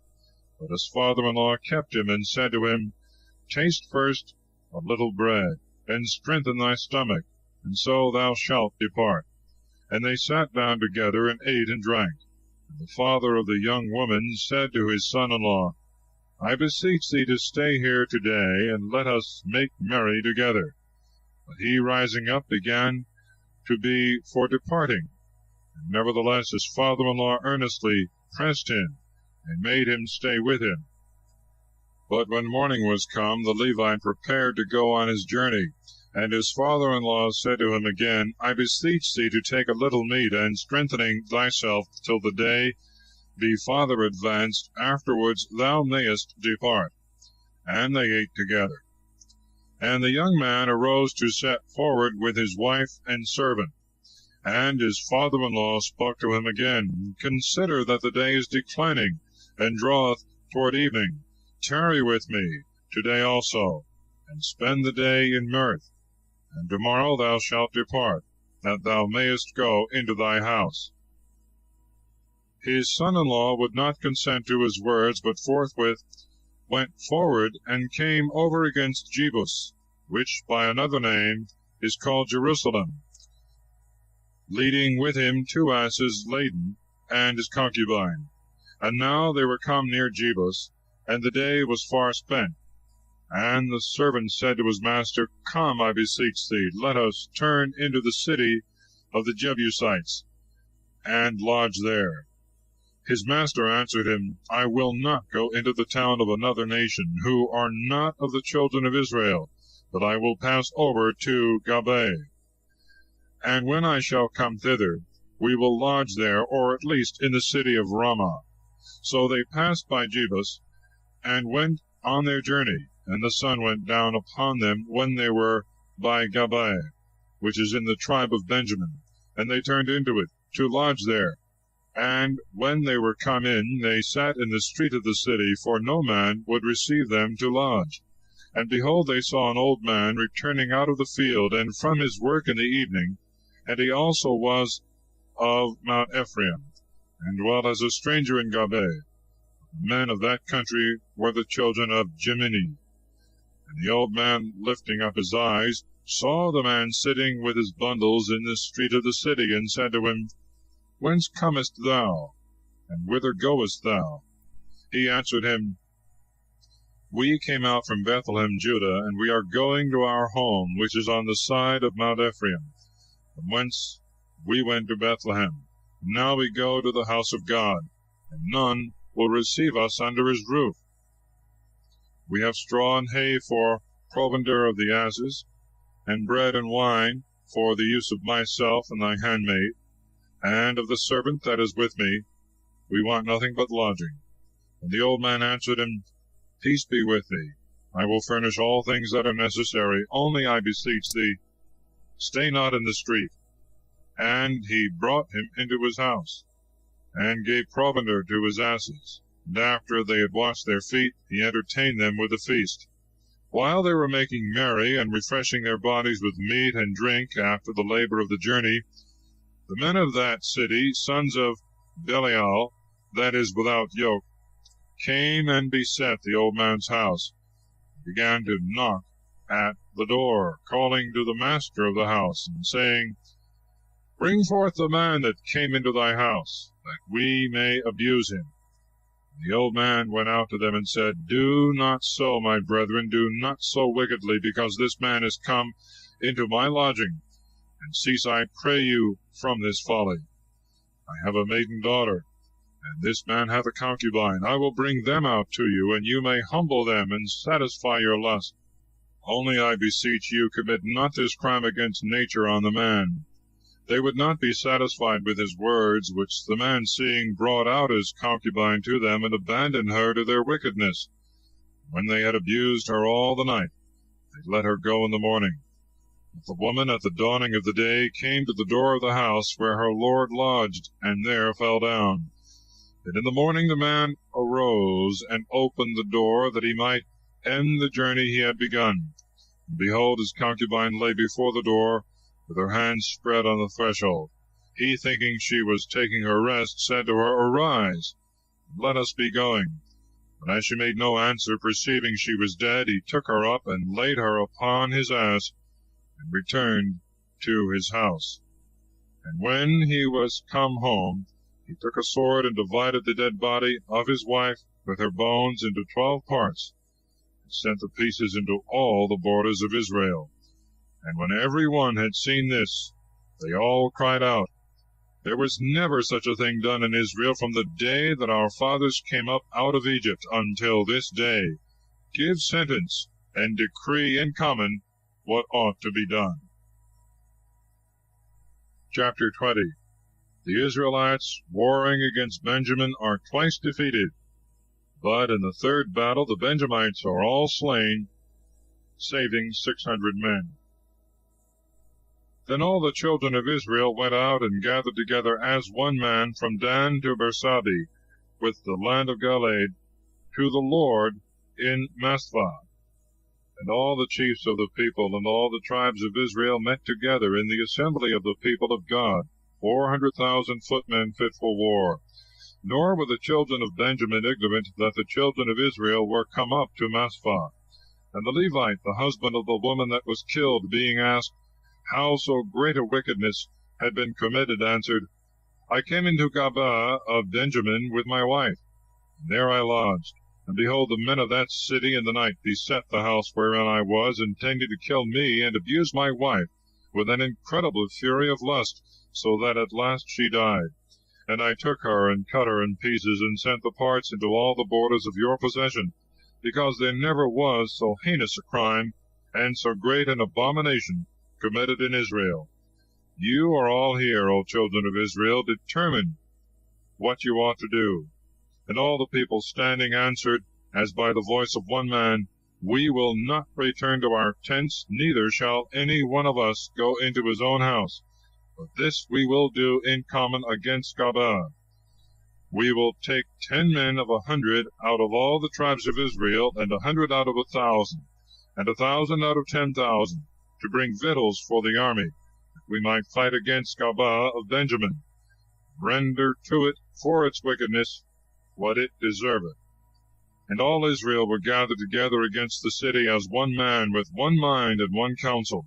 And they sent messengers to all the tribe of Benjamin, to say to them, Why hath so great an abomination been found among you? Deliver up the men of Gabaa, that have committed this heinous crime, that they may die, and the evil may be taken away out of Israel.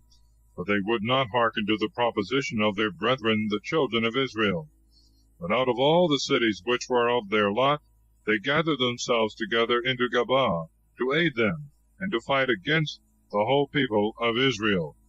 And there were found of Benjamin 25,000 men that drew the sword, besides the inhabitants of Gabaa, who were 700 most valiant men, fighting with the left hand as well as with the right, and slinging stones so sure that they could hit even a hair, and not miss by the stones going on either side. Of the men of Israel also, beside the children of Benjamin, were found 400,000 that drew swords, and were prepared to fight. And they arose and came to the house of God, that is, to Shiloh, and they consulted God, and said, Who shall be in our army the first to go to the battle against the children of Benjamin? And the Lord answered them, Let Judah be your leader. Forthwith the children of Israel, rising in the morning, camped by Gabaa. Going out from thence to fight against Benjamin, began to assault the city. And the children of Benjamin, coming out of Gabaa, slew of the children of Israel that day 22,000 men. And Israel, trusting in their strength and their number, set their army in array in the same place where they had fought before. Yet so that they first went up, and wept before the Lord until night, then consulted him, and said, Shall I go out any more to fight against the children of Benjamin and my brethren, or not? And he answered them, Go up against them, and join battle.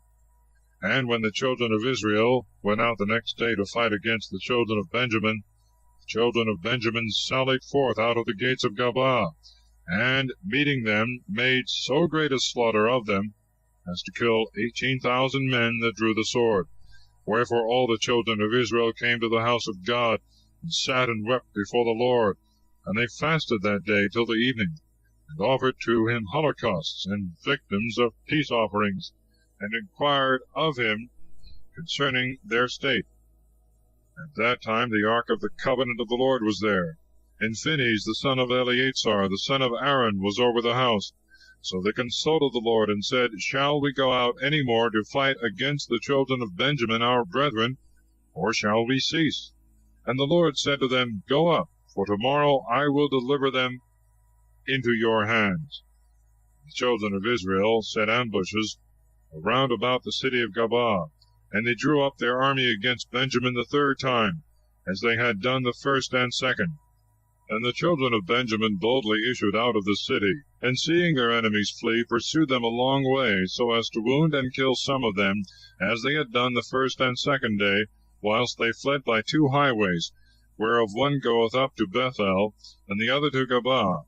And they slew about 30 men, for they thought to cut them off, as they did before. But they artfully, feigning a flight, designed to draw them away from the city, and by their seeming to flee to bring them to the highways aforesaid.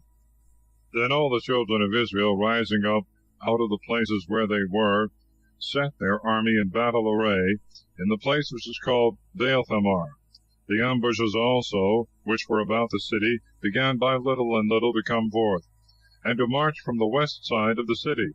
Another 10,000 men chosen out of all Israel attacked the inhabitants of the city.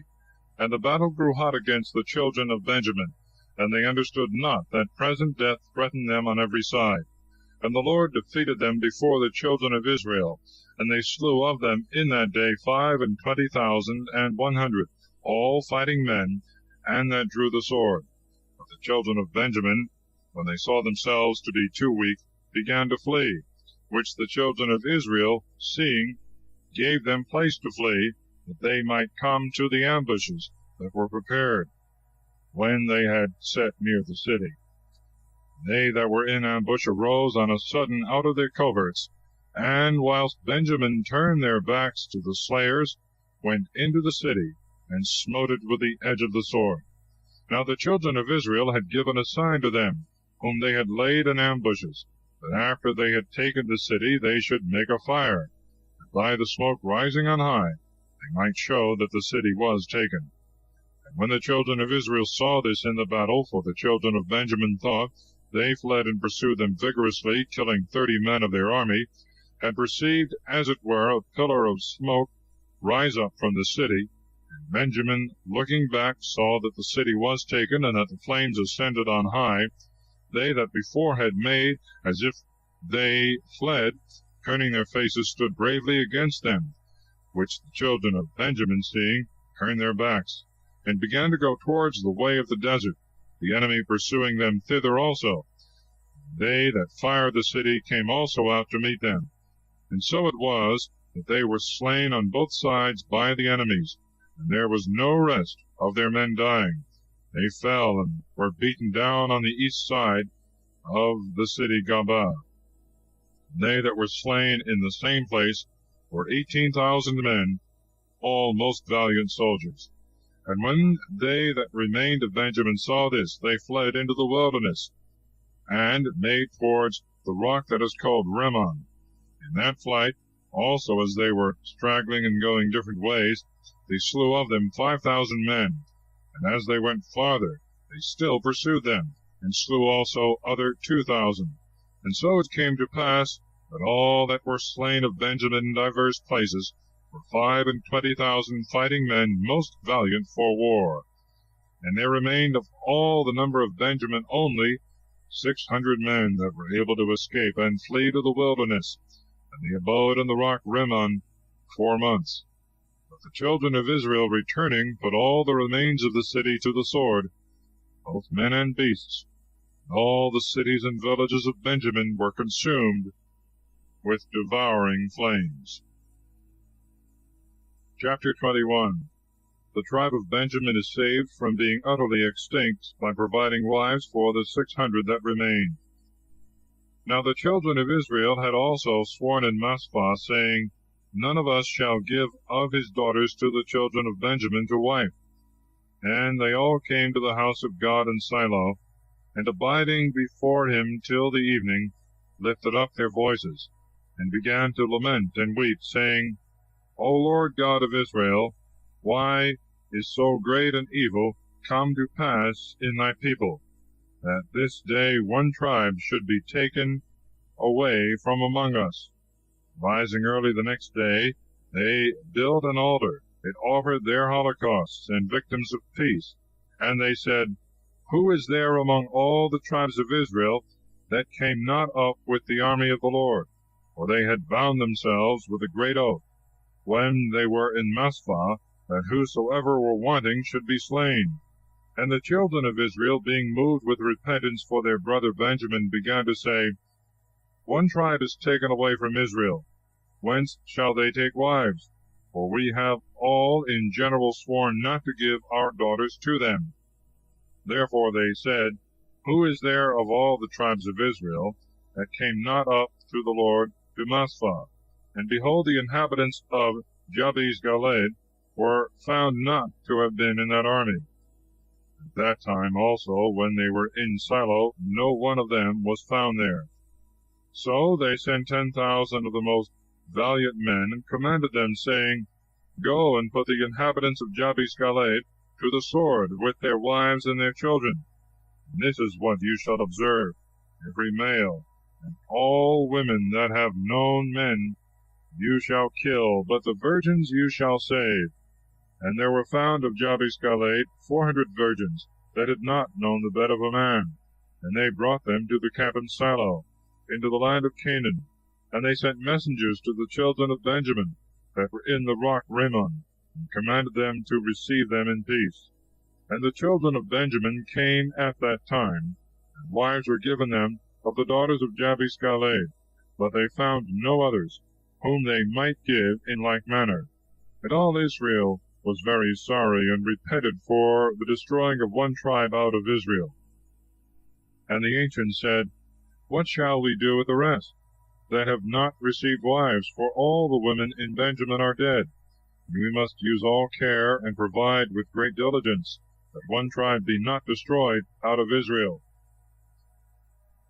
For as to our own daughters, we cannot give them, being bound with an oath and a curse, whereby we said, Cursed be he that shall give Benjamin any of his daughters to wife. So they took counsel, and said, Behold, there is a yearly solemnity of the Lord in Shiloh, which is situate on the north of the city of Bethel, and on the east side of the way that goeth from Bethel to Sichem, and on the south of the town of Lebonah. And they commanded the children of Benjamin, and said, Go and lie hid in the vineyards. And when you shall see the daughters of Shiloh come out, as the custom is to dance, come ye on a sudden out of the vineyards, and catch you every man his wife among them, and go into the land of Benjamin. And when their fathers and their brethren shall come, and shall begin to complain against you, and to chide, we will say to them, Have pity on them, for they took them not away as by the right of war or conquest. When they asked to have them, you gave them not, and the fault was committed on your part. And the children of Benjamin did as they had been commanded. According to their number, they carried off for themselves every man his wife of them that were dancing. And they went into their possession, and built up their cities, and dwelt in them. The children of Israel also returned by their tribes and families to their dwellings.